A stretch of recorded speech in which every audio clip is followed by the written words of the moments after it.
Time to shake up the pattern. We got cold air for a couple days, then moving out, then warming up pretty decently. It's a nice push of warm air, but then these transient shots of cold air continue at times while warmth builds back into the west and the central U.S. Some of these cold shots will be potent, but then it moderates. Then it's average to above average, and then sometimes even more potent type of warm air. So it's not going to end up to be super warm, but there's not any sustained cold either. It's just kind of this rinse, wash, repeat, off and on pattern over the next couple weeks. Then we might get into a little bit more of a cold stretch.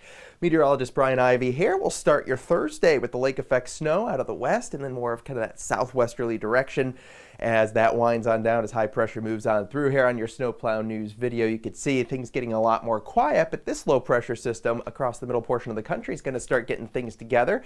Could have some snow up into the Twin Cities in Wisconsin. Otherwise, it'll be a rain event.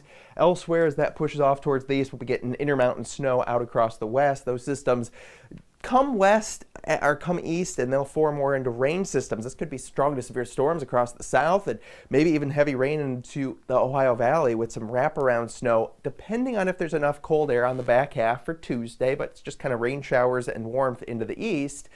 And it doesn't look like there's going to be much in the way of lake effect.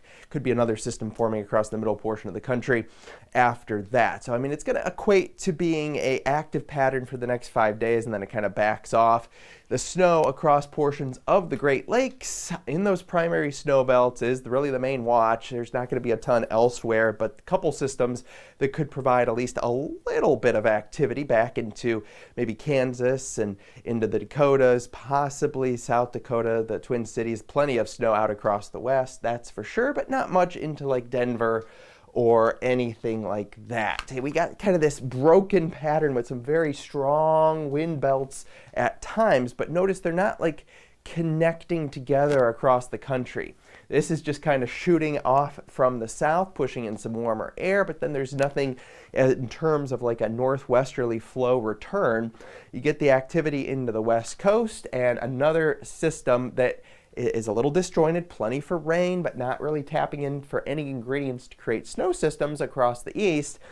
And you kind of get this off and on, but things are going to brew into the Pacific Ocean, and then that should mean once we get past Christmas, things get more active.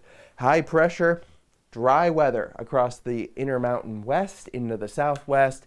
We're active for the next few days or so, but then it backs off a little bit across a good chunk of the east. There'll be plenty of rain, though, in the next week, but most of that comes with this current system, and then there's just a couple more to go. That will add in a little bit more precipitation in spots, but you can see it's mainly across portions of the Ohio-Tennessee Valley into the middle portion of the U.S.